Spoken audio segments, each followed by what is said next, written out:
வணக்கம் கேடா நிகழ்ச்சியில் உங்களை வரவேற்றுக் கொள்கின்றோம். இன்றைய நாளில் சமகாலத்தில் பல்வேறு விடயங்கள் தாயம் குறித்து பேசுவதற்கான தேவைகள் உண்டு, சிந்திப்பதற்கான தேவைகள் உண்டு, செயற்படுவதற்கான தேவைகள் உண்டு என்ற வகையில் தொடர்ச்சியாக சிந்தனைகளூடாகவும் செயல் வடிவத்திலும் பல்வேறு வகையிலும் குரல் கொடுத்துக் கொண்டிருக்கின்ற மறுபடி பாராளுமன்ற உறுப்பினராக மட்டுமல்லாமல் ஒவ்வொரு போராட்ட களங்களிலும் தாய மக்களுடைய போராட்டங்களோடு தன்னை இணைத்துக் கொண்டு பயணித்துக் கொண்டிருக்கின்ற பாராளுமன்ற உறுப்பினர் திரு கஜேந்திரகுமார் பொன்னம்பலம் அவர்கள் எங்களோடு இணைந்திருக்கின்றார். அவரை அன்போடு காற்றலைக்கில் நாங்கள் அழைக்கின்றோம். வணக்கம் திரு கஜேந்திரகுமார் பொன்னம்பலம் அவர்களே. வணக்கம். எனவே தமிழ் மக்களுடைய எதிர்பார்ப்புகள், மனவேதனைகள், மனப்பாரங்கள் இவற்றையெல்லாம் நீங்களும் சுமந்து கொண்டு அந்த மண்ணில் பல்வேறு தளங்களில் உங்களுடைய குரல் கொடுப்பு போராட்டங்களை முன்னகர்த்திக் கொண்டிருக்கிறீர்கள். இப்பொழுது ஜெனீவா தீர்மானம் பற்றிய பல்வேறு விடயத்திலும் உங்களுக்கான நீங்கள் சொல்லியிருக்கிறீர்கள் பல்வேறு கருத்துக்கள். அதை கடந்த சர்வதேச குற்றவியல் நீதிமன்றத்துக்கு நாங்கள் பாரப்படுத்த வேண்டிய தேவை பற்றியெல்லாம் சொல்லியிருக்கின்றீர்கள். இப்பொழுது இந்த ஜெனீவா தீர்மானத்துக்கு அரசு எதிர்ப்பு தெரிவித்திருக்கின்ற அதே நேரம் இது தமிழர்களுக்கு முற்றுமுழுதான ஒரு ஏமாற்றம் தருகின்ற தீர்மானமாக இருக்கின்றது. அதில் குறிப்பாக இந்த இராணுவமயப்படுத்தப்பட்ட விடயம் அகற்றப்பட்டிருக்கின்றது மற்றும் தமிழ் மக்களுக்கு இன்னும் சிக்கல் இருக்கின்றது, தமிழ் மக்களுக்கான பிரச்சனைகள் சுட்டிக்காட்டப்பட்ட விடயங்கள் அகற்றப்பட்டிருக்கின்றன என்றெல்லாம் சொல்லப்படுகின்றது. இந்த தீர்மானம் பற்றி தமிழ் மக்கள் அறிய வேண்டிய விடயம், இது பற்றிய உங்களுடைய கருத்து என்பவற்றை எடுத்து வாருங்கள். முதலில் தீர்மானத்தை பொறுத்தவரையில நாங்கள் 2012ஆம் ஆண்டுல இருந்து ஜெனீவா மனிதுரிமை பேரவையில இந்த தீர்மானங்கள், அதாவது விசேஷமா தமிழருடைய பொறுப்பு குரல், விசேஷமாக பொறுப்பு குரல் விவகாரம் அங்க பேசப்படுறது உண்மையிலே ஒரு பிரயோசனமற்ற ஒரு விஷயம். ஏனென்றால் ஜெனீவா மனிதுரிமை பேரவை, ஐநா மனிதுரிமை பேரவை என்றது அதனுடைய விதிமுறையின் பிரகாரம் குறிப்பிட்ட நாட்டினுடைய அனுமதியும் ஒத்துழைப்போடும் தான் அந்த தீர்மானங்கள் அனைத்தும் நடக்க வேண்டும் என்றதுதான் அது இந்த நியதி. அவை எங்களுக்கு நன்றாக தெரியும். ஸ்ரீலங்கா அரசு கடைசி வரைக்கும்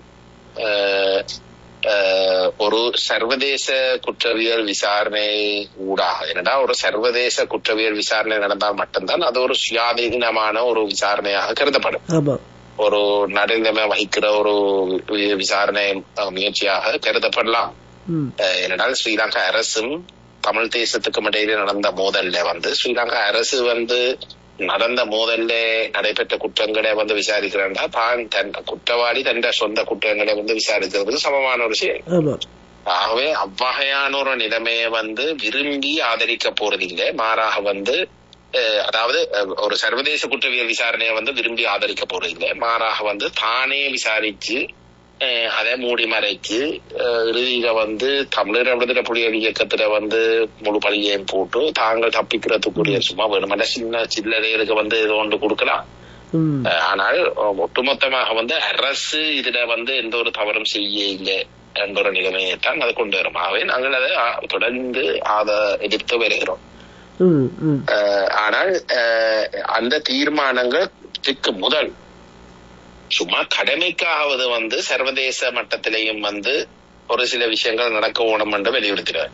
இந்த தீர்மானத்திலே அது அனைத்துமே அகற்றப்பட்ட வகையிலே தான் இந்த தீர்மானம் நிறைவேற்றப்பட்டிருக்கின்றது. தமிழ் என்ற வார்த்தையே கிடையாது. அவ்வளவு சொல்றப்ப அப்ப யார் இதுல பாதிக்கப்பட்ட தரப்புன்றது அடையாளப்படுத்திடம் இல்லை. தமிழரையும் சிங்கள தேசத்தையும் சமத்துவமாக பார்க்கிறோம். நாங்கள் வேறு அவை வேறு, நாங்கள் இருதரப்பும் தான் இங்க மோதினதுன்றது கூட அங்கீகரிக்கிறோம் இல்லை. சரி, அப்ப அதாவது இந்த இராணுவமும் தமிழீழ விடுதலை புலிகள் இயக்கம் மோதினதுல பாதிக்கப்பட்ட அப்பாவி மக்கள் என்ற கூடத்துலதான் கொண்டு வரப்பாங்க. இது ஒரு இன ரீதியாக நடைபெற்ற மோதல். இதுல பிரதானமாக அரசு சிங்கள பௌத்த பேரினவாதத்தில முழு கட்டுப்பாட்டுக்குள் இயங்கி கொண்டு இருந்தது. அதனால பாதிக்கப்பட்ட ஒரு இனம் தன்னை காப்பாற்றிக் கொள்றதுக்கு ஆயுதம் எந்த வேண்டிய ஒரு இடத்துக்கு தள்ளப்பட்டது. அதனாலதான் அந்த மோதல் ஆயுத ரீதியாக இடம்பெற்றதே தவிர ஏதோ சும்மா இயற்கை அறியாம நாங்கள் ஏதோ ஆயுதம் ஏந்தி மோத தொடங்கினது கிடையாது. நாங்க தமிழ் மக்கள் இயலாத சட்டத்துக்கு தான் அந்த ஆயுதம் ஏந்தி மோத வேண்டிய ஒரு இடத்துக்கு தள்ளப்பட்டது. அப்ப அந்த சரித்திரம் எல்லாத்தையும் மூடி மறைச்சு ஸ்ரீலங்கா அரசுக்கு ஒரு சந்தர்ப்பத்தை கொடுக்கிற வகையில தான் இந்த தீர்மானங்கள் அனைத்துமே இருக்கு. இந்த முறையான தீர்மானம் உண்மையிலே இந்த மனித உரிமை ஆணையாளர் ஹை கமிஷனர் டர்க் இலங்கைக்கு விஜயம் செய்ததுக்கு பிறகு அவருடைய அறிக்கையும் சரியான ஏமாற்றத்தை கொடுத்தது. அந்த அறிக்கையை ஒரு பலமான ஒரு உறுதியாக ஒரு நல்ல அறிக்கையாக இருந்திருந்தாங்க. இதுக்கு முதலும் பல ஆளுநர்கள் போயிருக்கிறோம் அவர்கள் ஒரு ஒரு பலமான நல்ல ஒரு அறிக்கை இதுக்கு முதல் விட்டு இருக்கிறோம். உதாரணத்துக்கு இளவரசர் ஜெயித் 2014 சர்வதேச குற்றவியல் நீதிமன்றத்தை பற்றியும் சர்வதேச சமூகம் யோசிக்க வேணும் என்ற அளவுக்கு சொன்னார். ஜெனீவாவில முடக்கப்பட்டு இருக்காமல் சர்வதேச குற்றவியல் நீதிமன்றத்தை பற்றியும் சர்வதேச நீதி விசாரணைகளை பற்றி யோசிக்க வேணும் என்று பகிரங்கமா கேட்டிருந்தோம். நவநீதம் பிள்ளையும் சர்வதேச விசாரணைகளை பற்றி யோசிக்கணும், பெருமனே ஜெனீவா கூட முடக்கப்பட்டு இருக்கக்கூடாது என்ற கருத்தை தெளிவாக சொல்லியிருந்தோம். இந்த முறை இந்த மனித உரிமை விவசாயிகள் மிகவும் பலவீனமான ஒரு அறிக்கையை வெளியிட்டதாலையும் அதுக்கு மேலாக இந்த தீர்மானம் உறுப்பு நாடுகள் தீர்மானத்தையும் அதே சாட்டாக வச்சு கொண்டு பலவீனப்படுத்துறதால இந்த தீர்மானம் எல்லாத்துக்கும் விட மோசமான ஒரு தீர்மானமாக இருக்கு. எந்த அளவுக்கு மோசம் என்றா இந்த தீர்மானத்தை ரகசியமாக பிரித்தானியாக்கு சென்று தயாரிச்சதுல சுமந்திரன் தயாரிச்சதுக்கு பிறகு சுமந்திரனே தீர்மானம் மிகவும் ஏமாற்றத்தை தருகின்ற என்று சொல்ல வேண்டிய அளவுக்கு அந்த தீர்மானம் படுமோசம். சுமந்திரனே தயாரிச்ச தீர்மானத்தை தான் தயாரிச்சதை வெற்றிகரமாக அதை காட்ட முடியாத அளவுக்கு அவர் கூட அதை பலவீனம் ஆனாலும் அதை நிறைவேற்றுவது மிக முக்கியம் என்று சொல்லி அதை சமாளிச்சது சொல்றேன்.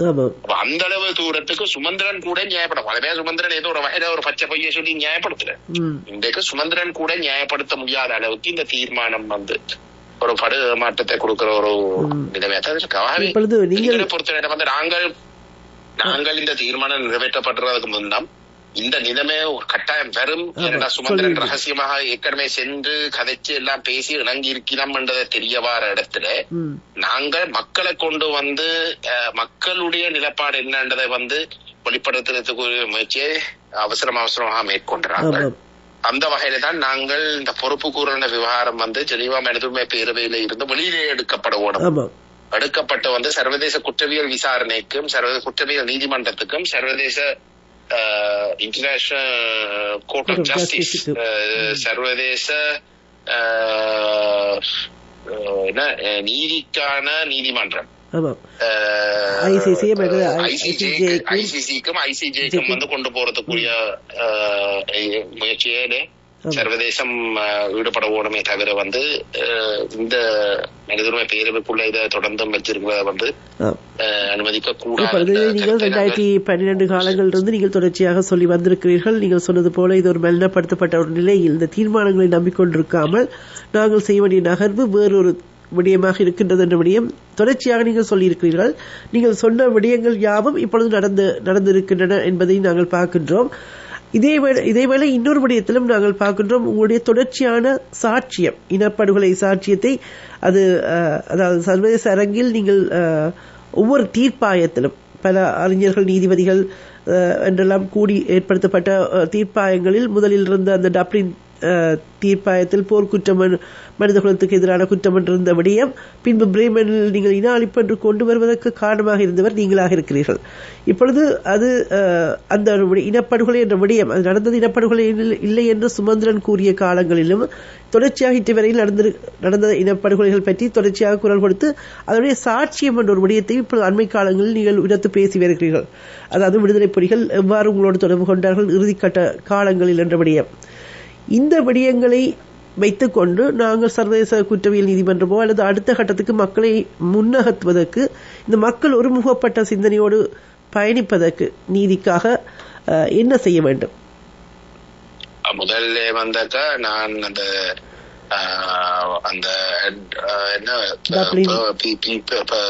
பீப்புள்ஸ் பெர்மனன்ட் ட்ரைபியூனல் மக்கள் தீர்ப்பாயத்துல முதல் டப்ளின்ல நடைபெற்ற முதல் தீர்ப்பாயத்துல நான் சம்பந்தப்பட இல்லை. அந்த தீர்ப்பாயத்தில முயற்சி உண்மையில மறைந்த மனித உரிமை விராஜ் பெண்டிஸுடைய ஏற்பாட்டிலையும் அவர்களுடைய தோழர்களான பாஷன மற்றும் கருணாநிதி ஜூட்லால் உடைய முயற்சியில தான் அது முன்னெடுக்கப்பட்டது. அவர்கள் மிகவும் தமிழர்களுடைய போராட்டம், தமிழர்களுடைய உரிமை சார்ந்த பயணத்தில் வந்து மிகவும் உறுதியானவர்கள். ஆனால் அந்த முதல் தீர்ப்பாயத்தில வந்து அது கொஞ்சம் தவறின என்றால் வந்து அது வெறுமனே குற்றம் எடுத்த குழுத்துக்கு எதிரான குற்றங்களை மட்டும்தான் அதை நிரூபிக்க. ஆகவே நான் அதுக்கு முதலே வந்து தமிழ் தேசிய மக்கள் முன்னே வந்து இனப்படுகொலை தான் இங்கே நடைபெற்ற அந்த விஷயத்தை வந்து நாங்கள் தான் தொடர்ச்சியாக ஆரம்பத்திலிருந்து வெளியிட்டுக் கொண்டு வருகின்ற தரப்பு. அப்ப அதை நாங்கள் திரு விராஜ் போன்றவர்களோட பேசி அவர்களுக்கு எங்களுடைய நிலப்பாடை பற்றி நன்றாக தெரியும். அந்த நிலையில வந்து இந்த முதல் தீர்ப்பு வந்து இப்படி வந்த இடத்துல வந்து நான் உடனே அவர்களோட தொடர்பு கொண்டு வந்து இந்த மாற்றத்தை வந்து நான் தெரிவிக்கிறேன். அப்ப அவர்களே சொன்னவே இல்ல, அது அந்த தாங்கள் எதிர்பார்த்த ஆதாரங்கள் வந்து இதே முன்வர இல்லை. ஆகவே தாங்கள் அடுத்த கட்டமாக வந்து இன்னொரு தீர்ப்பாயத்தை வந்து ஒழுங்கு செய்யறதுக்கு ஏற்கனவே வந்து நாங்கள் யோசிச்சு வச்சிருக்கிறோம். வந்து நாங்கள் அதை கட்டாயம் முன்னெடுப்போம். அதுல வந்து நீங்களும் கட்டாயம் வந்து சாட்சியம் கொடுங்கோன்னு கேட்ட இடத்துலதான் நான் வந்து இனவடிப்புக்கான சாட்சியங்களை தான் நின்ற சாட்சியம். அந்த வகையில வந்து நான் அதுல கலந்து கொள்ள வேறு ஆக்களும் வந்து கணிசமான ஆக்கள் அதுல கலந்து கொண்டு வந்து அந்த இனஅடிப்பன்றதை வந்து உறுதிப்படுத்தக்கூடிய ஒரு நிலைமையே அது உருவாக்கி உறுதிப்படுத்தப்பட்டிருக்கிறது இல்லையா? அதுக்கு பிறகு வந்து இந்த ஐநா மனித உரிமை பேரவையில் நிறைவேற்றப்பட்ட 2014 நிறைவேற்றப்பட்ட தீர்மானத்தின் பிரகாரம் வந்து சாட்சியங்களை சேகரிக்கிற என்ற பெயர்ல வந்து OISL என்ற ஒரு கட்டமைப்பு மனித உரிமை விசாரணை அலுவலகத்துக்குள்ள வந்து உருவாக்கப்பட்டது. அதுக்கும் நாங்கள் சாட்சியம் கொடுத்துனாங்க. சரி, அதுக்கு பிறகு வந்து ஓஸ்லப் என்ற ஒரு கட்டமைப்பு office of the Sri Lanka accountability project என்ற பேர்ல வந்து உண்டு. அதே மனித உரிமை விவசாயிகளுடைய அலுவலகத்துல வந்து உருவாக்கப்பட்டோம். அதுக்கும் நாங்கள் வந்து சாட்சியம் கொடுத்துறாங்க. அவை எங்களால வந்து இயன்ற இடங்களுக்கு வந்து நாங்கள் வந்து சாட்சியங்களை கொடுத்து கொண்டு வரோம். ஆனா அது இல்ல பிரச்சனை. இந்த பிரச்சனை வந்து 10 வருஷமாக சாட்சியங்கள் சேகரிக்கப்பட்டிருக்கின்றது. சரி, அந்த சாட்சியங்களை சேகரிச்சு வைக்கிறதுக்கும் விட்ட இந்த சாட்சியங்கள் வந்து இன்னொரு கட்டத்துக்கு கொண்டு போறாண்டா நீதிமன்ற விசாரணை அத்தியாவசியம். கண்டிப்பா. இல்லாட்டி இப்ப உதாரணத்துக்கு எடுத்துனீங்கன்னா வந்து இப்ப கருணாநிதி மனோகரன் அந்த திருகோணமலை 5 மாணவர்கள் கொலை செய்யப்பட்டதுல வந்து ஒரு முக்கியமான ஒரு சாட்சியாக இருக்கிறவர். அவர் இன்றைக்கு இறந்து விட்டார். அப்ப அவர் ஓஸ்லப்புக்கும் OISLக்கும் வந்து சாட்சி வழங்கி இருந்தும் கூட அது வந்து நீதிமன்றத்துல நேரடியாக சம்பந்தப்படக்கூடிய சாட்சியம் அல்ல. அவை மனோகரன் அவர்கள் உயிரோடு இருந்தால் ஒரு நீதிமன்ற விசாரணை நடக்கிற ஒரு காலத்துல மனோகரன் ஐயா உயிரோடு இருந்தால் மட்டும்தான் அவருடைய சாட்சி வந்து அங்க சேகரிக்கலாம் அப்படிங்க சொல்ல. அப்ப இப்ப இன்றைக்கு வந்து அவர் ஓஸ்லப்லயும் OISLக்கும் வந்து தன்னை கருத்தை தெரிவிச்சிருந்தாலும் கூட அங்க போய் பதிவு செய்திருந்தாலும் கூட அவர் உயிரோடு இல்லாத இடத்துல வந்து அவருடைய அந்த ஓஸ்லப்புக்கும் OISLக்கும் கொடுத்த விவரங்கள் ஒன்றுமே வந்து நீதிமன்றத்துல வந்து பயன்படுத்த முடியாது. அவை இனி 10 வருஷமாக வந்து நாங்கள் ஒரு தகவலை வந்து சரியான இடத்துல வந்து நாங்கள் கொண்டு போய் குவிஞ்சிருக்கிறோம். இனி 10 வருஷத்துக்கு மேலாகவும் வந்து புதுசா வந்து ஒன்று நிரப்போறது அப்படிங்க சொல்றோம். அவை இதே ஒரு நீதிமன்ற விசாரணையாக கொண்டு போய் ஆகணும். அதுக்கு வந்து நாங்கள் எல்லாருமா இணைந்து வந்து மனித உரிமை பேரவையில இருந்து வெளியில எடுத்து வந்து நீதிமன்றம் ICC நோக்கி கட்டாயம் போகணும் வலியுறுத்தணும் எங்களுடைய நிலைப்பாடு. அதற்கு ஒருமுகமாக உலக தமிழ் மக்கள் சிந்திக்க வேண்டும். அதில் தாயகத்தில் இருக்கின்ற கட்சிகளும் அதில் ஒருமுகப்பட வேண்டும் இந்த விடயத்தில் என்பதுதான் முக்கியமான தேவை. அதற்கு முக்கியமாக மக்கள் விழிப்புணர்வு பெற்று மக்கள் ஒரு திசையில் வழிநடத்தக்கூடிய நிலைக்கு வர வேண்டும் இல்லையா? இப்பொழுது பார்த்தீர்கள் என்றால் இன்றைய நாள் அதைத்தான் சிவாதியாக்கா நாங்கள் வந்து இந்த சிவில் சம்பவங்களையும் இணைத்து நாங்கள் ஒரு முயற்சியை மேற்கொண்டாங்க. அதுல எல்லாரும் வந்து அதுல ஒத்துழைச்சது வந்து 2 தரப்பு தான் ஒத்துழைக்க இல்லை. பிரதானமா வந்து தமிழரசு கட்சி ஒத்துழைக்க இல்லை. மெட்டதை வந்து இந்த வெளியில இருக்கக்கூடிய அந்த தமிழ்நெட்டை இல்லாமல் செய்த ஜெயச்சந்திரன் வந்து ஒத்துழைக்க இல்லை. இவ 2 பேரும் தான் குழப்பினார் அப்படிங்க சொல்றேன். இவ 2 பேரும் தான் உண்மையில வந்து அதுல ஒத்துழைக்காமல் வந்து தமிழரசு கட்சி வந்து அமைதியா இருந்த வந்து, ஆனால் ஜெயச்சந்திரன் வந்து இன்றைக்கும் கூட வந்து ஒரு மிக தவறான ஒரு கருத்துவாக்கத்தை வந்து குழப்பறத்துக்கு வந்து செய்து கொண்டிருக்கிற பச்சை பொய்யை வந்து சொல்லிக்கொண்டு திரும்ப வந்து இன்னும் ஒரு 10 வருஷத்துக்கு வந்து மனித உரிமை பேரவையில ஒரு முன்னேற்றம் இல்லாத இடத்துல வந்து தொடர்ந்து வந்து IIIM என்ற பெயர்ல வந்து அங்க இந்த தமிழருடைய பொறுப்புகளுடைய விவகாரம் வந்து முடக்கப்பட்டு வச்சிருக்கிறதுக்கு வந்து அவர் ஆக்களை குழப்பி கொண்டு வந்து இருக்கிறார். அவ்வளவு சொல்லணும். ஆகவே இந்த 2 தரப்பை தவிர வந்து மெட்ட முழு பேர் நாயத்தில் இருக்கக்கூடிய மெட்ட முழு அமைப்புகளும் வந்து இந்த ICCக்கும் ICJக்கும் கொண்டு போறதுக்குரிய நிலப்பாட்டை தான் வலியுறுத்துறாங்க. இந்த இடத்தில் இப்பொழுது பார்த்தீங்கன்னா இப்பொழுதும் கூட இப்ப அனுர அரசு ஏதோ நல்லவர்கள் என்று சொல்லி அவர்களுக்கு பாராளுமன்ற உறுப்பினர்களை தெரிவு செய்து வைத்திருக்கிறார்கள் எங்களுடைய மக்கள். இப்பொழுதும் கூட இந்த வரி வடக்கில் தொடர்ச்சியாக எங்களுடைய மண்ணில் சட்டவிரோத விகாரியை கட்டிய அந்த விகாராதிபதியை வணங்குவது, அவர்களுக்கு ஆதரவு கொடுக்கின்ற ஒரு அரச இயந்திரமாக அனுர அரசனுடைய அரச இயந்திரம் இயங்குவது மட்டுமல்லாமல் இப்பொழுது புதிதாக ராணுவ வைத்தியசாலை ஒன்று கட்டியெழுப்பப்படுவதாக பார்க்கின்றோம், கட்டியெழுப்பப்பட போவதாக. இந்த விடயத்தையும் நீங்கள் இவ்வாறான விடயங்கள் ஒவ்வொன்றும் நாங்கள் உங்களுடைய உரைகளூடாகத்தான் வெளியே அறிகிறோமே ஒழிய வேறு எந்த ஒரு அரச பிரதிநிதிகளோ அல்லது தமிழருக்காக குரல் கொடுக்கின்றவர்களோ வெளிக்கொண்டு வருவது குறைவாக இருக்கின்றது, ஊடகங்கள் கூட. இந்த இடத்தில் இந்த விடயத்தை நீங்கள் தொடர்ச்சியாக பேசியிருக்கிறீர்கள்.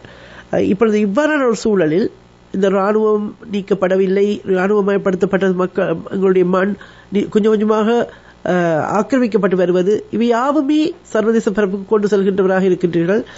இந்த விடயங்களை கூட ஏன் இந்த சர்வதேச பரப்பு ஏறெடுத்து பார்க்கவில்லை?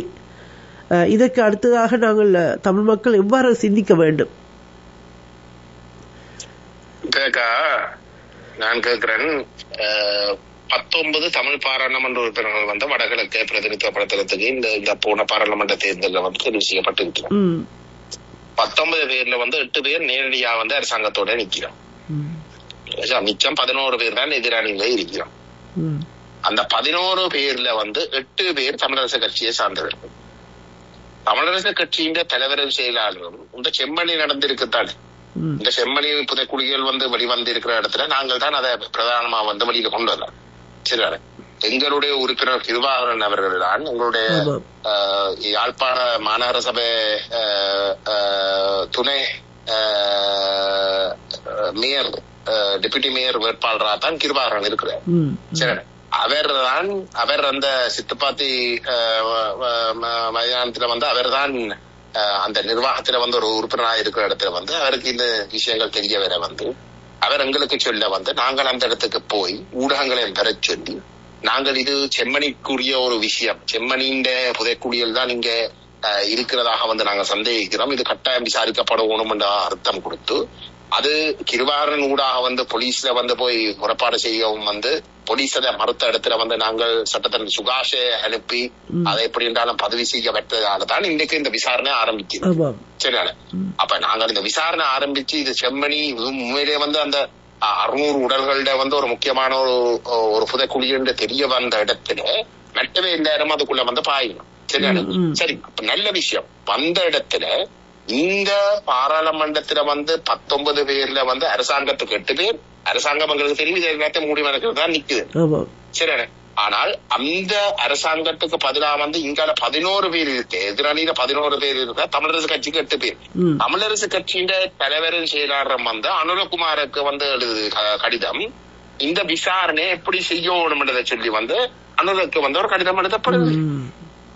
அப்ப இந்த புதைக்குழியல் விஷயத்தையும் வந்து அரசாங்கத்திடையும் அரசாங்கம் மூடி மறைக்கிறது தான் நிக்குது. அப்ப இந்த அரசாங்கத்திடமே பொறுப்பெடுக்க சொல்லி இந்த அரசாங்கம் செய்யற விசாரணையை வந்து நீங்கள் செய்யறத இப்படித்தான் நடத்தணும் சொன்னாலும் அதைத்தான் அந்த விசாரணை நடத்தணும் தான் அர்த்தம். சர்வதேச விசாரணை ஜெனீவா நடக்கிறது, ஜெனீவா அமர்வுகள் நடந்து கொண்டு இருக்கிற காலத்திலே எதிரணியில இருக்கக்கூடிய பிரதான ஏற்கனவே அரச தரப்புக்கு 8 பேர் இருக்க, எதிரணியில வந்து 8 பேர் கொண்ட பிரதான தமிழ் கட்சியாக எதிரணியில இருக்கக்கூடிய பிரதான தமிழ் கட்சியா இருக்கக்கூடிய தமிழரசு கட்சி அனுரால வந்து அனுரா செய்யற நடவடிக்கையில வந்து விசுவாசம் இருக்கிறன்றதை காட்டிக்கொண்டது.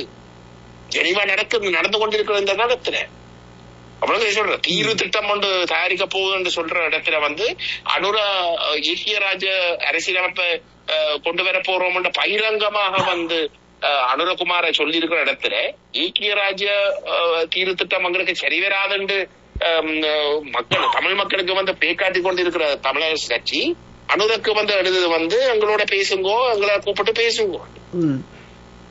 அதாவது சர்வதேச விசாரணையை வலியுறுத்தி கொண்டு தமிழ் மக்கள் முழுக்க தமிழரசு கட்சி இன்றைக்கு வந்து அனுரகுமார அரசாங்கத்தில வந்து நம்பிக்கை இருக்கிறதை காட்டி நாங்கள் உங்களோட வேலை செய்ய தயார் காட்டுறதால வந்து சர்வதேசம் எப்படி வந்து அனுரகுமாருக்கு வந்து இந்த இது சரி வராது, உங்கள்கிட்ட வந்து நாங்கள் வந்து இதை ஒன்றுமே எதிர்பார்க்க முடியாது என்று சொல்றது.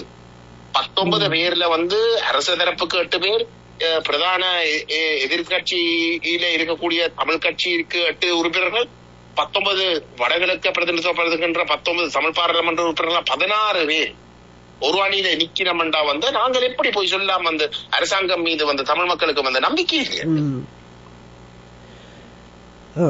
இந்த விடயங்கள் தான் மக்களுக்குள் உண்மையை, அதாவது என்னவென்றால் ஒருமுகப்படாத ஒரு வேண்டுகோள்கள் அல்லது கோரிக்கைகள் அல்லது போராட்டங்கள் எப்படி வெற்றி பெறும் என்ற ஒரு கேள்வி உண்டு.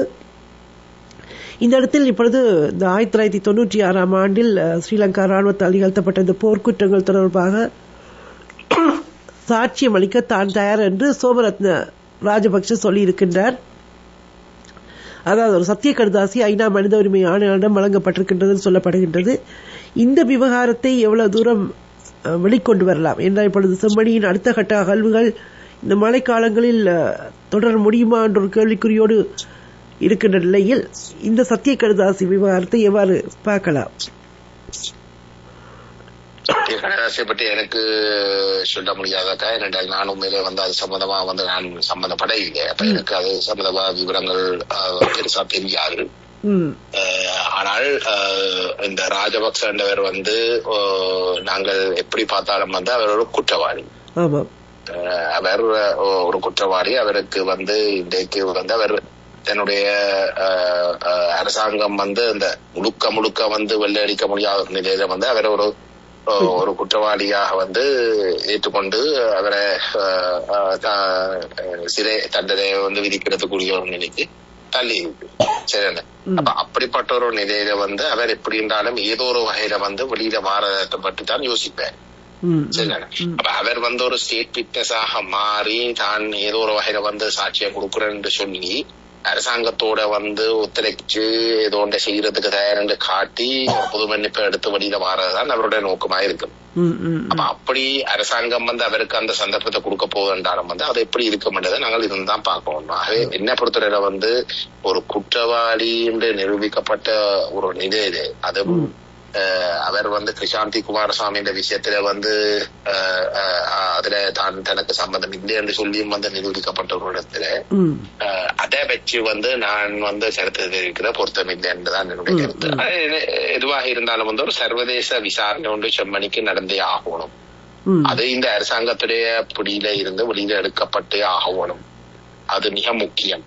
அதனால் அந்த சாட்சியங்கள் வந்து அளிக்கப்பட்டதுக்கு பிறகு வந்து நாங்கள் செம்மணியை பற்றி கதைச்சு பிரயோசனம். அதுல 600 உடல்கள் இருந்தாலும் வந்து அது உண்மையிலே வந்து யாருடைய என்றதை நிரூபிக்க முடியாத ஒரு நிலைமைக்கு நாங்கள் தள்ளப்படுவோம். ஆகவே அவங்க சொல்லுவாங்க வந்து இது ஒரு இது ஒரு சிமெட்ரி, இது இன்னும் ஒரு இடத்துல வந்து சொன்ன 1500 வருஷங்களுக்கு முன்னம் வந்து ஏதோ இருந்த ஒரு உடல்கள் ஏதோ ஒன்று சொன்ன அந்த மாதிரி வந்து கதையில வந்து சொல்லி நிரூபிக்க முடியாத நிலைமை உறுதிப்படுத்துவீங்க. எங்களுக்கு அவசரமாக தேவைப்படுற வந்து இந்த செம்மணி வந்து அரசாங்கத்துடைய பிடிக்குள்ள இருந்த வழியில எடுத்து சர்வதேச விசாரணை ஒரு தளத்துக்குள்ள பாதுகாப்பாக இந்த ஆவணங்கள் இந்த சாட்சியங்கள் சேகரிக்கப்பட்டு பாதுகாப்பாக வச்சிருக்க வேண்டிய ஒரு கட்டாய தேவை இருக்கு. அதை உறுதிப்படுத்துறது தான் எங்களுடைய நோக்கமாக இருக்கு. தேவை அரசாங்கம் மீது அந்த நடவடிக்கை எடுக்கிறதுக்கு நாங்கள் நம்பிக்கை வச்சிருக்கிறோம் என்ற கோணத்துல இந்த தமிழரசு கட்சி செயல்படுற மாதிரி சுமந்திரன் செயல்படுற மாதிரி வந்து நாங்கள் செயல்படக்கூடாது. அப்படிப்பட்ட ஒரு நிலையில அரசாங்கம் தான் எல்லாத்தையும் கையாடுற நிலையில இந்த குற்றவாளி ராஜபக்ச அதுக்கு வந்து ஒத்துழைக்கிற வகையில வந்து சொல்ற கருத்துல வந்து இந்த அளவு தூரத்துக்கு வந்து நாங்க நம்பி இருக்கலாம் என்றது வந்து ஒரு கேள்விக்குறி. இப்போது நடந்தது இனப்படுகொலை நாங்கள் போராடி கொண்டிருக்கின்றோம். ஆனால் இப்போ தொடர்வதும் இனப்படுகொலை தான். ஏனென்றால் எங்களுடைய நிலத்தில் நீங்கள் அதாவது காணி உரிமையாளர்கள் போராடும் பொழுதே ஒரு ராணுவ வைத்தியசாலை அங்கே அதே பகுதியில் கட்டியெழுப்பப்பட இருக்கின்றது. அதேபோல் அந்த கிளிநொச்சி மாணவர்கள் விடயத்தில் விளையாட்டு திடலில் அந்த மாவீரர்களுடைய நினைவு ஆலய வளைவு செய்தார்கள் என்று பயங்கரவாத தடுப்பு பிரிவினர் விசாரிக்க கடிதம் அனுப்பிய விடயம். இவ்வாறாக ஒரு உரிமைகள் மறுக்கப்பட்ட நிலையில் எங்கள் மக்கள் தொடர்ந்து இருக்கின்றார்கள். இப்பொழுது அண்மையில் இந்த சங்குவட்டி பாலத்தில் எங்களுடைய ஒரு பெண் ஒருவர் கொல்லப்பட்ட விடயம். எனவே இவை யாவின் பின்னாலும் எங்களுடைய மண் இராணுவமயப்பட்ட ஒரு மண்ணில் எங்கள் மக்கள் இயல்பு வாழ்க்கையை வாழ முடியவில்லை என்பதுதான் முற்றுமுழுதான உண்மை. இதற்கு தொடர்ச்சியாக குரல் கொடுத்து வருகிறீர்கள். இந்த செப்டம்பர் மாதத்தில் பயங்கரவாத தடுப்புச் சட்டம் நீக்கப்பெறும் என்று சொல்லி தாங்கள் சொல்வது எப்பொழுதும் உண்மைதான் என்று சொன்னார்கள். ஆனால் இப்பொழுது உண்மையை அது நிறைவேற்றும் எல்லாம் சொல்லியிருந்தார்கள். இப்பொழுது அந்த உறுதிமொழி எங்கு போனது என்று இதர பாராளுமன்ற உறுப்பினர்கள் கேள்வி கேட்டார்களா அல்லது இது குறித்து பேசுகிறார்களா? உங்களை நீங்கள் பேசுகிறீர்கள். மெட்ட பாராளுமன்ற உறுப்பினரை பற்றி நான் சொல்றதுக்கு மட்டும் வந்து அரசாங்கம் வந்து அதை செய்ய போறதில்லை, செய்ய மாட்டோம் வந்து நினைக்கிறேன். வந்து நாங்கள் நிரூபிக்கிறது தான் எங்களுடைய இப்போதைய வந்து தேவை. அந்த வகையில வந்து இந்த பயங்கரவாத தடுப்பு சட்டம் என்ற விஷயம் ஒரு புறம் இருக்கு. சரி, நாங்கள் மற்ற விஷயங்கள் எடுப்போம், இந்த அபிவிருத்தி என்ற விஷயங்களை எடுப்போம். அபிவிருத்தி என்ற விஷயத்துல வந்து 6 மாசம் மார்ச் மாதம் 30 வந்து விமான ரத்நாயக்க வந்து அமைச்சரா இருந்த இடத்துல வந்து சொல்ற பலாலி விமான நிலையம் வந்து 2வது கட்ட அபிவிருத்திக்கு வந்து 2ஆம் கட்ட அபிவிருத்தி இல்ல, இப்ப 1ஆம் கட்டம் மட்டும்தான் போருக்கு பிறகு வந்து அவை செய்த. சரிண்ணே, பலாலி விமான நிலையத்துல ரன்வே வந்து 2300 மீட்டர் நீளம். சரிண்ணா, அதுல 950 மீட்டர்ஸ் 950 மீட்டர் நீளம் மட்டும்தான் புனரமைக்கப்பட்டது. சரி, அப்ப மிச்சம் 2வது பேஸா வந்து மிச்சம் இருக்கக்கூடிய அந்த 1350 ஏக்கர் முழு 2300 ஏக்கரையும் பாவிக்கக்கூடிய வகையில வந்து 2வது பேஸா வந்து அவங்க புனரமைக்கிறதுக்கு வந்து திட்டங்கள் வகுத்திருக்கிறோம். அதுக்கு நிதியும் ஒதுக்கப்பட்டு விட்டது இல்லையா? அதுக்கு இந்தியா வந்து நிதி கொடுக்கறதுக்கும் தயாரா இருக்கிறது பல தடவை சொல்லியிருக்கு. சரி, அதுக்கு அந்த 2வது பேஸ செய்து முடிக்கிறதுக்கு வந்து ஒரு அங்குலம் கூட மேலதிகமான காணி தேவைப்படாது. அவ்வளவு சொல்றேன். அப்படி அந்த 2வது பேஸ் செய்து முடிச்சால் 2300 மீட்டர் நீள ரன்வே ஆக்கினால் அந்த ஏர்பஸ் A320 321 பிளேன்கள் வந்து இறங்கலாம். அப்படி என்றால் வந்து மத்திய கிழக்கு நாடுகள்ல இருந்து, இந்தியால டெல்லியில இருந்து, மும்பைல இருந்து, இந்தியால சிங்கப்பூர்ல இருந்து, மலேசியால இருந்து, அப்படிப்பட்ட பிரதேசங்கள்ல இருந்து பலாலிக்கு நேரடியாக வந்து விமானங்கள் வந்து இறங்கக்கூடிய ஒரு நிலைமை இருக்கு. சொல்றேன், அவ்வகையான ஒரு ரீஜனலாக வந்து பாவிக்கக்கூடிய நிலைமை இருந்தால் வந்து அங்க புலம்பெயர்ந்த தமிழ் மக்கள் முழு பேரும் வந்து பலாலிக்கு வந்து நேரடியாக வந்து இறங்கக்கூடிய ஒரு நிலைமையை வந்து உறுதிப்படுத்தும். அப்படிதான் சொல்றேன். அவை கொழும்பு ஊடாக கொழும்புக்கு போய் கொழும்புல வந்து 2-3 நாள் தங்கி இருந்து, இல்லாட்டி கொழும்புல இருந்து இன்னும் ஒரு 10 மணித்தியாலம் வந்து வாகனத்தை ஹயர் பண்ணி ஓட்டி இன்னும் ஒரு 50,000 ரூபாய் ஒரு 1 வேக்கு வந்து காசு கட்டி வர வேண்டியது இந்த ஒரு தேவையும் கிடையாது. அப்ப இந்த மாதிரியான ஒரு இந்த சர்ச்சையும் இல்லாத அபிவிருத்தியை கூட செய்யறதுக்கு தயாரில்லை.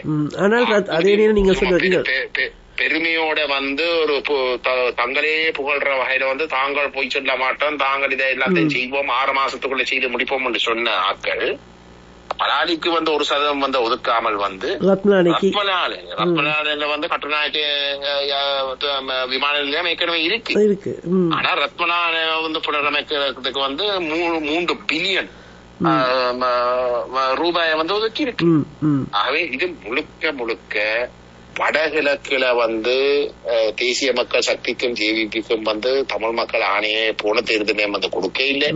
இப்ப தங்களது உள்ளூராட்சி தேர்தல்ல அவர்களுக்கு 35% சரிவு 2024 பாராளுமன்ற தேர்தலில் கிடைச்ச வாக்குகள்ல இருந்து 35% சரிவு ஒன்று ஏற்பட்டு இருக்கு.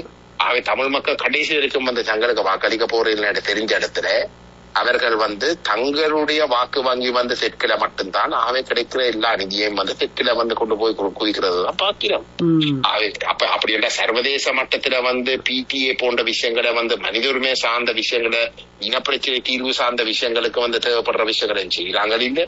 உதாரணத்துக்கு வந்து நீங்கள் அந்த பலாலி என்ன வெளிகாமம் வடக்குல வந்து பசாவலாண்ட வந்து இந்த ராணுவத்துக்கான வைத்தியசாலையை வந்து கட்டுற விஷயம் வந்து அனுரகுமார திசாநாயக்க வந்து செப்டம்பர் மாதம் 1ஆம் தேதி யாழ்ப்பாணத்துக்கு வந்த இடத்துல வந்து பகிரங்கமாக வந்து அவர் அறிவிச்சவர் வந்து ராணுவம் பிடிச்சு வச்சிருக்கிற தனியார் காணிகள் அனைத்துமே வந்து விடுவிக்கப்படும்.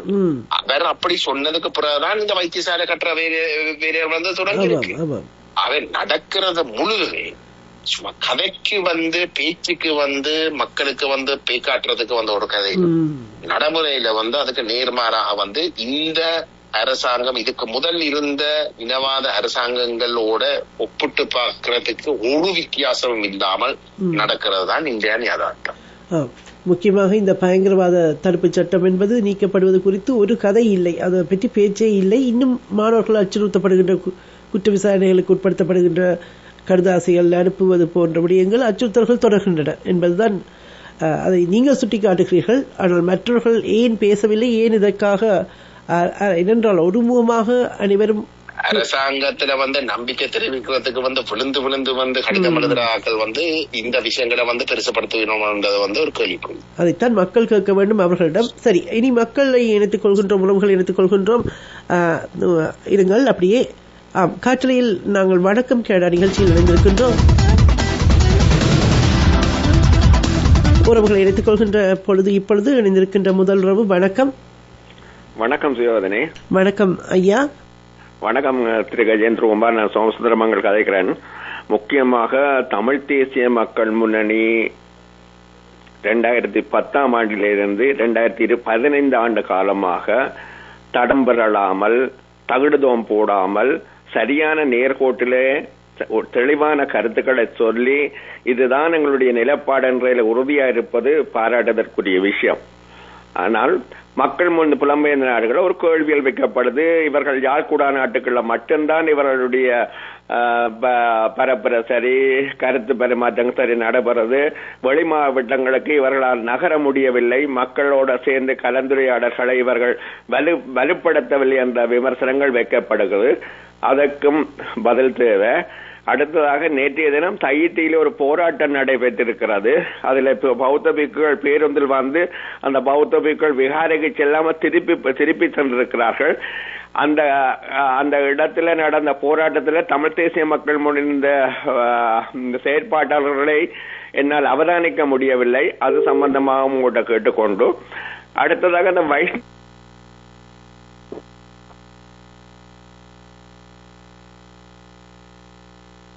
அந்த தொழில்நுட்ப சிக்கல் ஒன்று ஐயா உங்களுடைய ஹோல்ல வந்திருக்கு, நீங்கள் அதை சரி பார்த்துக் கொள்ளுங்கள். என்பவர் யார்? இவரை நாங்கள் எந்த பார்வையில வச்சு பார்ப்பது? உங்கள் மாதிரி தமிழ் தேசிய மக்கள் முன்னிருந்த அந்த உறுதியான செயற்பாடுகளை நிற்பவர்களா, இல்லாட்டி அந்த மக்களை நீங்கள் அணிதிரட்டி கொண்டு போகும்போது அதை கவிட்டு விட்டு அதை அவர்கள் மக்களை மடமாற்றக்கூடிய பயணங்கள் இவர்கள் செல்கின்றார்களா என்பது அடுத்ததாக முக்கியமான கேள்வி. இந்த முறை ஜெனீவாவில கனடா நாட்டில் 2.5 லட்சம் மேற்பட்ட மக்கள், தமிழ் மக்கள் இருக்கிறார்கள். உண்மையிலேயே இங்கே மக்கள் மத்தியில விதைக்க வேண்டிய உங்களுடைய செயற்பாடுகள், நீங்கள் நியாயப்படுத்தி கதைக்கும் விடயங்களை மக்கள் முன்னுக்கு எடுத்து செல்ல வேண்டிய பொறுப்பு எங்கள் மக்களால் தெரிவு செய்யப்பட்ட அமைப்புகளுக்கு இருக்கிறது. நாடு கடந்த தமிழர் அரசு என்ற ஒரு கட்டமைப்பும் கனடிய தேசிய என்ற ஒரு கட்டமைப்பும் இருக்கிறது. இவர்கள் இந்த முறை அவர்களுடைய பங்களிப்பு, அவர்களுடைய செயற்பாடுகள் எவ்வாறு அமைந்தது? ஐயா, பலர் முனைந்து கொண்டிருக்கிறார்கள், முயற்சி செய்கிறார்கள். நான் கஜேந்திரமாரோட தான் கதைக்கிறேன், உங்களோட கதைக்கல. உறவுகள் இணைந்து கொண்டு இருக்கிறார்கள் ஐயா. அந்த இணைப்புகள் எல்லாம் சந்தர்ப்பம் கொடுப்பவர். ஹலோ ஐயா, எங்களுடைய தொழில்நுட்ப சிக்கலால் அழைப்புகள் ஒரேடியாக வரும் பொழுது எங்களுக்கு சிக்கல் வருது. சரி, நன்றி ஐயா. இப்பொழுது கையால் ஹலோ நான் வானொலியில் தான் இருக்கிறீர்கள். பேசுங்கள் சுருக்கமாக, ஏனென்றால் உறவுகள் காத்திருக்கிறார்கள். இந்த முறை கனடியாவில் இருக்கிற அமைப்புகள் எவ்வாறு ஜெனீவாவில் செயல்பட்டன அது சம்பந்தமாக உங்களோட கருத்தை கேட்டு விடப்படுறேன். நன்றி. நன்றி ஐயா. இப்பொழுது உறவுகளை இணைத்துக் கொள்கின்றேன். எங்களுடைய ஒரு தொழில்நுட்ப சிக்கல் உங்களுக்கு நீங்கள் அறிந்தவை. எனவே உறவுகள் ஒவ்வொருவராக பேசுகிறீர்கள். வணக்கம். வணக்கம், காற்றலையில் இருக்கின்றீர்கள். இணைந்திருக்கின்ற உறவுகள் பேசுங்கள். வணக்கம். வணக்கம். என்னுடைய கருத்து என்ன சொன்னால், இந்த யார் பேசுகிறீர்கள்? நான் ராஜன் கதைக்கிறேன், ஜெர்மனியில். வணக்கம் ராஜன், வரவேற்றுக் கொள்கிறோம். என்னென்று சொன்னால், இந்த பலாலி மாநிலம் என்பது என்னை பொறுத்தவரை அது ஒரு இந்தியாவினுடைய ஆக்கிரமிப்பாகவும் சிங்களத்தினுடைய ஒரு ஏமாற்று வித்தியாகவும் தான் நான் அதை பார்க்கிறேன். எங்களுடைய விவசாய நிலங்கள் அத்தனையும் பாலாக்கி உருவாக்கப்படுகின்ற ஒரு கட்டிடமாகத்தான் நான் அதை நோக்குகிறேன். ஆகவே இதை பற்றி உங்கள் கருத்து என்ன? இரண்டாவது, இந்த ஒரு சிலரை குறை சொல்வதை விட நாங்கள் 99% என்ன செய்கின்றோம் என்பதையும். ஹலோ, நீங்கள் இருக்கிறீர்கள், பேசுங்கள். என்ன சொன்னால், இந்த விவகாரங்களை பொறுத்தவரையிலே மற்ற கட்சிகளை ஊக்குவ விடாமல் தடுத்ததாக உங்கள் மீது ஒரு குற்றச்சாட்டு இருக்கிறது. அதை பற்றிய உங்கள் கருத்தை நான் எதிர்பார்த்து காத்திருக்கிறேன். தகவல் எதுவும் தவறாக இருந்தால் மன்னித்துக் கொள்ளவும். நல்லது நல்லது ராஜன். ஆமாம், அதாவது சோமசுமையா சொன்ன விடயம் ஒரு புறம், மற்றது இப்பொழுது ராஜன் சொன்ன விடயம் என்னவென்றால், இந்த தையிட்டி விகாரை போராட்டத்தில் மற்ற கட்சிகள் வராமல் தடுத்திருக்கிறீர்களா என்பதும், மற்றது சோமசுமையா அந்த இதர கிழக்குக்கு நீங்கள் உங்களுடைய விரிவாக்கம் செய்யவில்லையா தென் தமிழகத்துக்கு என்ற ஒரு விடயம் சொல்லப்பட்டது. மற்ற அதாவது உங்களுடைய விடயங்களை புலம்பெயர் அமைப்புகள் எடுத்துச் செல்ல வேண்ட கடமையை செய்ய வேண்டும் என்ற விடயம் வலியுறுத்தப்பட்டது. அடுத்து இங்கே அதாவது இவையெல்லாம் சொல்லப்பட்டன. நீங்கள் பதில் சொல்லலாம். கிழக்குக்கு நாங்கள் போறதுக்கு முதல் நாங்கள் நான் யாழ்ப்பாண பாராளுமன்ற உறுப்பினராக இருக்கிற இடத்துல நான் முதல் கட்டமாக யாழ்ப்பாணத்துல இந்த விஷயத்த முடிச்சு போட்டு நம்ம வெளி மாவட்டங்களுக்கு போறதுக்கு தான் நாங்கள் முடிவெடுத்திருக்கிறோம். ஆனா சமகாலத்துல அந்த வேலை திட்டங்களை ஏற்கனவே முன்னெடுக்கிறதுக்கு நாங்கள் அந்த எங்களோட கட்டமைப்புல வச்சு கொண்டு நாங்கள் அந்த சந்திப்புல மற்ற மாவட்டங்களை தொடங்கி இருக்கிறோம். துரதிருஷ்டவசமாக ஊடகங்கள் ஒரு பாராளுமன்ற உறுப்பினர் இல்லாட்டி எங்களோட கட்சியுடைய செயலாளர் இல்லாட்டி ஒரு பதிவில முக்கியமான ஆட்கள் மட்டும்தான் பேட்டி எடுக்கிறாங்க. அவர்களுடைய செயற்பாடுகளை மட்டும்தான் ஊடகங்கள் வெளிப்படுத்துறபடியால் இன்றைக்கு நாங்கள் வெளி மாவட்டங்களை அந்த என்ன சொல்றோம், ஊடகங்கள் பெரிய அளவுல அக்கறை செலுத்தாத நபர்கள் செய்யற வேலைகள் ஒன்றும் வெளியில வருவதில்லை. அது பிரச்சனையா இருக்கே தவிர வேலை நடக்காமல் இருக்கிறதாக இல்லை. ரெண்டாவது தையட்டியில நேற்று நடைபெற்ற போராட்டத்துல எனக்கு மெல்லாகம் நீதிமன்றம் ஒரு பிடியாணை கொண்டு வழங்கி இருந்தபடியால் நான் நீதிமன்றத்துக்கு போக வேண்டி அதே நேரம் எங்களுடைய செயலாளர் செல்வராஜ கஜேந்திரன் கிளிநொச்சி மாவட்ட நீதிமன்றத்துக்கு அவருக்கு ஏற்கனவே இருந்த ஒரு வழக்குக்காக அங்க ஆஜராக வேண்டி அதனாலதான் நாங்கள் நேரடியா போயிருந்தோம். ஆனா அந்த போராட்டம் முன்னெடுக்கப்பட்டதே எங்களுடைய ஐயட்டிக்குரிய உள்ளூராட்சி உறுப்பினர்களுடைய தலைமையிலே தான் அது நடந்தது. அவர் ஒரு பாதிக்கப்பட்ட நபர். அந்த தையட்டியில பறிக்கப்பட்ட தன்னுடைய சொந்த காணி பறிக்கப்பட்டதால பாதிக்கப்பட்ட நபர் தான் தையட்டி வட்டாரத்துக்கு இன்றைக்கு தமிழ் தேசிய மக்கள் முன்னணியுடைய உறுப்பினராக தெரிவு செய்யப்பட்டிருக்கிறார். அவருடைய தலைமையில தான் அந்த போராட்டமே நடந்தது. ஆகவே இதுல நாங்கள் கலந்து கொள்ளாமல் அந்த போராட்டம் நடந்ததல்ல, எங்களுடைய உறுப்பினர்களும் பொதுமக்களும் அந்த பாதிக்கப்பட்ட மக்களும் சேர்ந்துதான் நேத்தியான் போராட்டத்தை முன்னெடுத்தது. ராஜன் அவர்களுடைய கருத்து எதுவாக இருந்தா மெட்ட கட்சிகளுக்கு ஒரு தடையும் இல்லை. மெட்ட கட்சிகள் மெட்ட விஷயங்கள் எல்லாத்தையும் உதாரணத்துக்கு நாங்கள் நினைவு கூறுறத வந்து நாங்கள் தான் தொடர்ச்சியாக வந்து எல்லா மாவீரர்களுக்கும் வந்து எல்லா மக்களுக்கும் வந்து உயிர் போன முக்கியமான அடையாளம் கொண்டவர்களுக்கு வந்து நாங்கள் தான் தொடர்ச்சியாக இனப்படுகொலைகள் யாவற்றை அந்த நினைவு கூறுகளை செய்து கொண்ட வாரம் இனப்படுகொலைகள் பெறாமல் வந்து தங்களுக்கு தேவைப்படுற வந்து என்ன தியாகதீபம் திலீபன் அண்ணன் அவர்களுடைய நினைவு கூறுறது இல்லாட்டி மாவீர தினம் நடக்கிற அந்த வாரத்துல வந்து துயிரவ இல்லங்களை வந்து எப்படி என்றாலும் வந்து பிடிச்சு எங்கள்கிட்ட இருந்து குழப்பி எடுக்கிறதுக்குரிய முயற்சியை மட்டும் வச்சு கொண்டு வந்து செயல்படுறவர்களுக்கு வந்து நாங்கள் எப்படி நாங்கள் அதை பாக்குறோம். ஆகவே எங்களோட வந்து போட்டி போடுறதுக்கு வந்து உங்களுக்கு தேவையான நேரம் வந்து வருவியல் போட்டி போட்டு வந்து குழப்பறதுக்கு வந்து வருவியல் நாங்கள் செய்யற வீர குழப்பறது அப்படி வந்து தையட்டிக்கு மாதிரி வரலாமே. தையட்டில் அப்படியான போராட்டங்கள் நீங்கள் செய்யும் பொழுது அங்கே வந்தவர்களும் உண்டு இல்லையா? சில நேரங்களில் வந்த பொழுது அது அங்கே எல்லோருமாக இணைந்து போராடிய சர்வதேச மட்டத்துல வந்து அனுரகுமார திசாநாயக்க யாழ்ப்பாணத்துக்கு ஒருங்கிணைப்பு குழு கூட்டத்துக்கு வந்திருக்கேன்.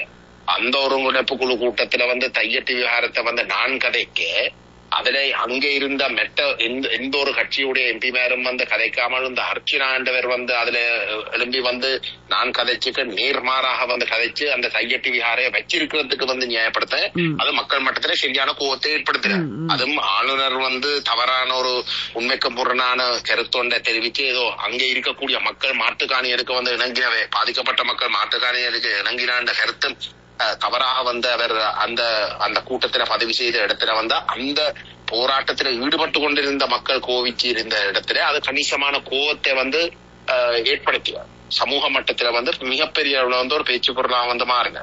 அப்ப தையட்டி விவகாரத்தை வந்து இதே மெட்ட கட்சிகள் எல்லாம் ஒதுக்கி வச்சிருந்த இடத்துல வந்து அது நடுவுக்கு கொண்டு வந்து விட்டது. அப்படிப்பட்ட ஒரு நிலையில வந்து தையட்டி விவகார அடுத்த போராட்டத்துக்கு வந்து முழு பேரும் வந்தது சொல்றேன். இப்ப அதுக்கு வந்து அவர்களும் வந்து ஏதோ கலந்து கொள்ற மாதிரி காட்டி கொண்டு பேருந்து இப்ப படிப்படியா வந்து திரும்ப வந்து ஒருத்தரும் பெறாமல் தங்கட வேலையை வந்து பார்த்து கொண்டு நிக்கிறோம். இங்க ஊடகங்களும் கொஞ்சம் போக்கஸ் செலுத்துறோம் அந்த இடத்துக்கு வருவாங்களே தவிர மற்றொன்றுக்கும் வர மாட்டோம். என்ன இந்த செம்மணி புதைக்குழிகள் சம்பந்தமாக வந்து நாங்கள் அதை வெளியில கொண்டு வந்து அது ஒரு 3 உடல்களுக்கு மேலதிகமாக வந்து அங்க இருக்கு என்றது தெரிய வர இப்ப எல்லாரும் வந்து செம்மணிக்கு வந்து ஓடி வர பாக்கிறோம். ஆனா அன்றைக்கு வந்து நாங்கள் அதை வெளிக்கொண்டு வந்து பாராளுமன்றத்திலேயும் வெளியில எல்லாம் வந்து நாங்கள் கதைக்க எங்களை வந்து கேலி பண்ணவன் தையட்டி இதை வந்து செய்ததுக்கான தையட்டி இதை வந்து தோத்து போய் செம்மணி அரசியல வந்து செய்ய வைத்து அரசியல் செய்வீர்கள் என்று சொல்லப்பட்டது. ஆமா, இதுதான் நடக்குது. ஆனால் யாராக இருந்தாலும் இப்படி கொண்டு போகலாம்ன்றத பாப்போம். உண்மையிலே வந்து எல்லா இடத்துலயும் கிடைக்கிற சந்தர்ப்பத்துல வந்து நாங்கள் போராடுறோம். இப்பொழுது அவர்கள் வந்து உண்மையாக இதய சுத்தியோடு வருகிறார்கள் என்றால் ஏற்றுக்கொள்வீர்கள். அது நாங்கள் எல்லோருமாக இணைந்து போராட வேண்டும். இதய சுத்தியோடு வரணுமோ இல்லையோ வந்து இல்ல பிரச்சனை. அதே விரும்பினால் வந்து அதை போராடலாம். எங்களுக்கு போட்டியா வந்து மற்ற இடங்கள்ல வந்து நாங்கள் ஏற்கனவே செய்து கொண்டிருக்கிற போராட்டங்களை வந்து பறிக்க பார்க்கிறோம். அது பெரிய அளவுல வந்து ஒரு என்ன சொல்றோம் ஒரு பப்ளிசிட்டி எடுக்கப்பட்ட ஒரு தளங்கள்ல அதே எங்களுக்கு போட்டியா வந்து அந்த போராட்டங்களை வந்து தங்கடையாக வந்து காட்டிக் கொள்றதுக்கு வந்து தீவிரமாக வந்து வேலை செய்யலாம். சரி, அப்ப அப்படி என்றா வந்து இந்த தையட்டிக்கும் வந்து அப்படி செய்யலாமே. சரி, அடுத்த உறவை எடுத்துக் கொள்கின்றேன். இந்த வழியில் வணக்கம் எரிசன். வணக்கம் சிவனியக்கம். வணக்கம். ஓம் கஜேந்திர பொன்னமரமனே. நான் கரெக்டது கஜேந்திர பொன்னமரமனைக்கு தெளிவாக கேட்கின்றதோ? அவருக்கு கேட்கும். ஓம் 2 கேட்டால் கஜேந்திர பொன்னமரமனமே 2 நாட்கள் இருக்கிறது என்று கேட்டால் இன்றைக்கு நடந்த ஐக்கிய நாடு சபை 60வது கூட்டத்தொடர்ல வந்து இன்றைக்கு சர்வதேச அரசியல் ஆய்வாளர்கள் மற்றும் போடிகள் அரசியல் ஆய்வாளர்கள் வைக்கின்ற இன்றைக்கு ஒரு முக்கியமான கருத்து என்னென்றால் இன்றைக்கு எங்களுக்கு வந்து ஐக்கிய நாடுகள் சபைக்குள்ள வந்து எந்த விதமான தீர்வும் கிடையாது என்றைக்க நாங்கள் வந்து ஐக்கிய நாடுகள் சபைக்குள்ள வந்து ஏன் எங்களுடைய நேரத்தை இன்னும் வீணடித்துக் கொண்டிருக்கின்றோம். இது ஒரு முதலாவது கேள்வி. 2வது கேள்வி வந்து சர்வதேச குற்றவியல் ICC மற்றும் ICJக்கு வந்து கொண்டு வந்த ஒரு நாடை வந்து ஒரு நாடுதான் பேரப்படுத்த வேண்டும் என்றால் அதிலும் வினைசர நாடுகளாக இருக்கின்ற கனடா மற்றும் பிரித்தானியாவில் உள்ள தமிழ் அரசியல் அமைப்புகள் கனடாவில் உள்ள வெளிவார அமைச்சர் மற்றும் பிரித்தானியாவில் உள்ள வெளிவார அமைச்சர்களுடன் இவர்கள் எப்படியான அரசியலை முன்னெடுப்பதற்கான ஒரு வேலை திட்டங்களை தொடக்க வேண்டும். அப்படி இல்லை என்றால் ஐசிசிக்கு கொண்டு வரத்துக்கு, இப்போ உதாரணத்துக்கு கோட்டாபாயாவோ மஹிந்த ராஜபக்சவோ கொண்டு வரத்துக்கு இவர்கள் எப்படியான முயற்சி எடுக்கின்றார்கள் என்பதை கேட்டுவிடுகிறேன். நன்றி, வணக்கம். எனவே நாங்கள் 2 விடயத்தை பேசியிருக்கின்றார். வணக்கம் ரஜினகுமார் அவர்களே. ஐசிசி ஐசிஜே என்ற 2 தலங்களும் ஐநாக்குள்ளே இருக்கக்கூடிய தலங்கள். அந்த தலங்கள் தான் இன்றைக்கு உலகளாவிய ரீதியாக தமிழ் மக்களுக்கு தங்களுடைய தாங்கள் இருக்கக்கூடிய நாட்டுக்குள்ளே நீதி பெற முடியாது என்று கருதுற இடத்துல உறுதியாக உரிமையோட அணுகக்கூடிய இடங்கள் இந்த ஐநா கட்டமைப்புல இருக்கக்கூடிய விஷயங்கள் மட்டும்தான். மற்ற இடங்கள் இப்ப உதாரணத்துக்கு கனடால விசாரணை கனடா யூனிவர்சல் ஜூரிஸ்டிக்ஷனை வச்சுக்கொண்டு செய்யலாம். ஆனா கனடா செய்யுது இல்லை. அப்ப ஏதோ ஒரு இடத்துல அந்த நாடுகளுடைய அரசாங்கங்களும் விரும்புற இடத்துலதான் அந்த நாடுகளுக்குள்ளே விசாரணைகள் முன்னெடுக்கிறதுக்கான வாய்ப்பை ஏற்படுத்தும். இப்ப நாடுகள்ல இப்ப கனடால 4.5 லட்சம் மக்கள் இருக்கத்தக்கதாக கனடாவுக்கு அந்த விசாரணைகளை மேற்கொள்றது இல்லாட்டி ஸ்ரீலங்கா ஐசிஜேக்கு கொண்டு போறதுக்குரிய ஒரு நிலைமை இப்போதைக்கு இல்லாமல் இருக்கிற என்னன்னா கனடா ஒரு எல்லையை மீறி ஸ்ரீலங்காவோட மோத விரும்புது இல்லை. அப்ப அப்படிப்பட்ட ஒரு சூழல்ல கனடாக்குள்ளி நாங்கள் ஒரு கணிசமான அழுத்தத்தை அந்த அரசாங்கத்துக்கு கனடால இருக்கக்கூடிய ஒரு அரசாங்கத்துக்கு ஏற்படுத்தி கனடா இந்த விவகாரத்துல ஐசிஜேக்கு கொண்டு போறதுக்கு முன்வர வேண்டும் என்ற ஒரு நிலைமை ஏற்படுத்துறதா இருந்தால் அது ஏதோ ஒரு நீதிமன்றத்துல ஏதோ ஒரு வகையில இலங்கை தொடர்பான ஒரு விசாரணை ஒன்று நடக்குது, அந்த அளவு தூரத்துக்கு அங்க ஆதாரங்கள் இருக்கு என்றதை நாங்கள் காட்டுவோம். அது காட்டினால் அது கணிசமாக கனடாலே இருக்கக்கூடிய புலம்பெயர்ந்த தமிழ் மக்களுக்கு தங்கள் அரசாங்கத்தை அழுத்தம் கொடுத்து நீதிமன்றத்துக்கு கொண்டு போறதுக்கு ஒரு நிலைமையை உருவாக்குறதுக்கு உதவும். அந்த வகையில தான் எங்களுக்கு ஐசிசி என்ற ஒரு தலைமை இருக்கு. என்னடா ஐசிசில மட்டும்தான் ஒரு அரசியல் தலையீடு இல்லாமல் ஒரு குறிப்பிட்ட ஒரு சுயாதீனமாக ஆதாரங்கள் இருந்தால் இலங்கை அரசாங்கத்தை இல்லாட்டி இலங்கையிலே இருக்கக்கூடிய குற்றம் செய்தவர்களை கொண்டு போறதுக்குரிய ஒரு சந்தர்ப்பத்தை ஏற்படுத்தும். அது நபர்களை மட்டுமா அல்லது அரசையும் கொண்டு வரலாமா? அது நபர்களை மட்டும்தான். நபர்களை மட்டும்தான் ஐசிசி நபர்களை மட்டும்தான் விசாரிக்கும். ஆனால் நாங்கள் அந்த நபர்களை விசாரிக்க தொடங்கின இடத்தில்தான் அரசு வெறும் நபர்கள் மட்டுமில்லை, உண்மையிலே அரசு தான் இதை செய்விச்சது. இந்த நபர்கள் ஊடாக செய்விச்சதை தவிர அரசு தான் அந்த உண்மையிலே போறதுக்கு ஒரு அரசு இன்னும் ஒரு அரசு தான் ஸ்ரீலங்கா அரசு ஐசிஜேக்கு கொண்டு போகலாம். தனிநபர்கள் நீங்களும் நானும் அங்க கொண்டு போயிடலாம். நாங்க புறப்பாடு செய்யவுமே. தமிழ் மக்கள் வாழ்கின்ற தேசங்கள் இருக்கின்ற தேசங்களை வென்றெடுக்கும் பொழுது இது குறித்த விடயங்களுக்கு அந்த நாட்டு அரசு பிரதிநிதிகளையோ அல்லது அரசையோ கொண்டு வருவதற்கான முயற்சியை முன்னெடுக்க வேண்டும் இல்லையா? அப்ப அந்த ஒரு அணுகுமுறையை தான் நாங்கள் கடைபிடிக்கிறோம். ஐநாவை ஒட்டுமொத்தமாக நிராகரிக்கிறதுக்கு கூட நாங்கள் யதார்த்தத்தை விளங்கி கொண்டோம். ஐநா ஒரு அரசியல் மயப்படுத்தப்பட்ட கட்டமைப்பு. வல்லரசுகள் அதிலே கணிசமான செல்வாக்கு செலுத்துகின்ற கட்டமைப்பு.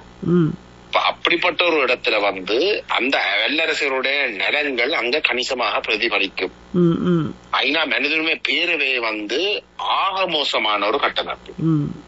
அது முழுக்க அரசியல் 47 நாடுகள் தான் ஒரு குறிப்பிட்ட நேரத்துக்கு உறுப்பு நாடுகளாக இருக்கலாம். அதுல அந்த வல்லரசுகளுடைய ஆதிக்கம் பண்றது மிக பெருசு.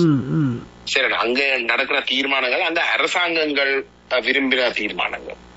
ஆகவே தமிழ் மக்கள் நீதி நியாயத்தின் அடிப்படையில இயங்க வேணும் என்ற எதிர்பார்ப்புல ஐநா மனிதனுமே பேரவைக்குள்ள நாங்கள் எதிர்பார்க்கலாம். ஐநா கட்டமைப்புல இருக்கக்கூடிய அரசியல்மயப்படுத்தப்பட்ட கட்டமைப்புகளாக இருந்தாலும் அதுல ஒப்பிட்டு பார்க்கின்ற அளவுக்கு ஐசிசி என்ற நீதிமன்ற கட்டமைப்பு மட்டும்தான் கொஞ்சம் சுயாதீனமாக வேலை செய்யறதுக்குரிய ஒரு சந்தர்ப்பத்தை ஏற்படுத்தி. உதாரணத்துக்கு ஐசிசி உடைய பிரதான என்ன சொல்ற பிரதான ப்ராசிக்யூட்டர் பிரித்தானியாவை சார்ந்தவர், ஒரு முஸ்லிம் கான் என்ற ஒரு முஸ்லிம் நபர், பிரித்தானியாவை சார்ந்தவர். பிரித்தானிய அரசாங்கம் கூட இஸ்ரேலுக்கு எதிராக வழக்குகள் தாக்கல் செய்யக்கூடாது அழுத்தம் கொடுத்ததாக தெரிஞ்சும் அந்த நபர் இன்றைக்கு நெத்தன்யாஹூ இஸ்ரேலுடைய பிரதமர் எதிராக பிரியாணைய எடுத்திருக்கிறார். அது ஏன் எப்படி நடக்குதுன்றா ஐசிசியில ஒரு நபர் நியமிக்கப்பட்டால் அவருடைய அந்த டேர்ம் வரைக்கும் வேற எவரும் அங்க தலையிட்டு அவருக்கு எதிராக செய்யலாம். அதே மாதிரிதான் ஐசிசியுடைய நீதிவான்களும் அப்படித்தான் அந்த டேர்முக்குள்ள எவரும் அங்க தலையிடுகிறார். அவங்க சொல்ற ஆகவே அந்த டேர்ம் காலப்பகுதி முடிகிற வரைக்குமாவது அவர்கள் சுயாதீனமாக இயங்குறதுக்கு அவர்கள் விரும்பினார், அந்த நபர்கள் விரும்பினால் சுயாதீனமாக இயங்குறதுக்கு அவர்களுக்கு அந்த போதிய சுதந்திரம் இருக்கு. அப்படிப்பட்ட ஒரு நிலையில தான் உதாரணத்துக்கு இன்றைக்கு இஸ்ரேல் ஐசிசியில கைச்சாத்து ஆர்டிகம் அந்த ரோம் சாசனத்துல அவர்கள் சாசனத்துல அங்கீகரிக்காமல் இருந்தாலும் கூட இஸ்ரேலுடைய பிரதமரையும் இஸ்ரேல் அரசாங்கத்தில இருக்கக்கூடிய குற்றவாளிகளையும் இன்றைக்கு விசாரிக்கக்கூடிய சந்தர்ப்பம் எப்படி வருது என்றால் அவர்கள் பலஸ்தீனிய நிர்வாகம் ஐசிசிய அங்கீகரிக்கிறது. பலஸ்தீன்ல தான் இஸ்ரேலுடைய ராணுவம் அந்த குற்றம் செய்து கொண்டிருக்கு. ஆகவே அந்த பலஸ்தீனிய பிரதேசம் பலஸ்தீனிய நிர்வாகம் ஐசிசியை அங்கீகரிச்சிருக்கிற இடத்துல இஸ்ரேல் பலஸ்தீனுக்குள்ள குற்றம் செய்தால் இஸ்ரேலையும் சேர்த்து விசாரிக்கலாம் என்ற அடிப்படையில இப்ப இஸ்ரேலையும் விசாரிக்கலாம். அப்ப அந்த வியாக்கியானத்தை கொடுத்து அந்த நியாதிக்கம் கொஞ்சம் பரவலாக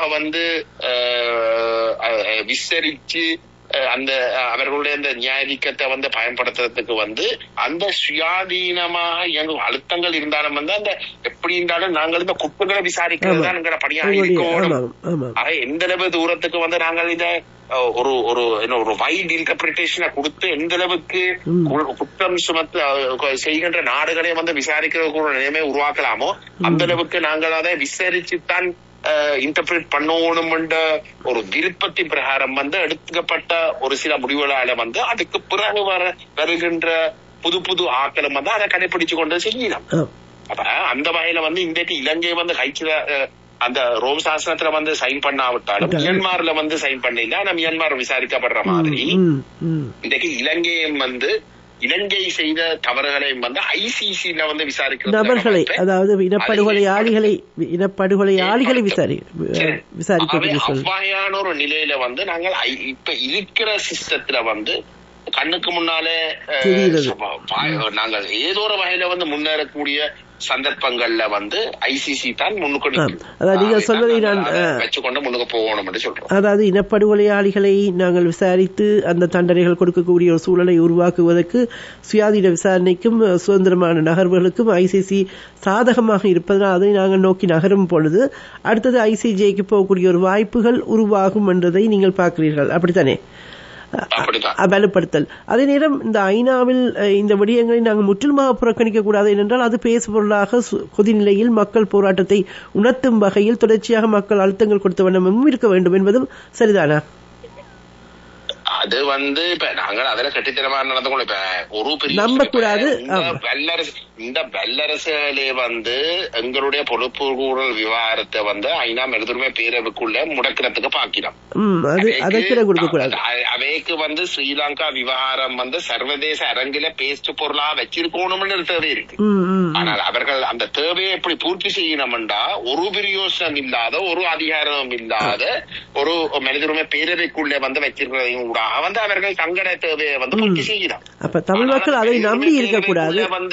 எங்களுடைய பொறுப்பு கூறல் விவகாரத்தை போய் முடக்கி வச்சிருக்கிற பாதிக்கப்பட்ட மக்கள் தமிழ் மக்களுக்கு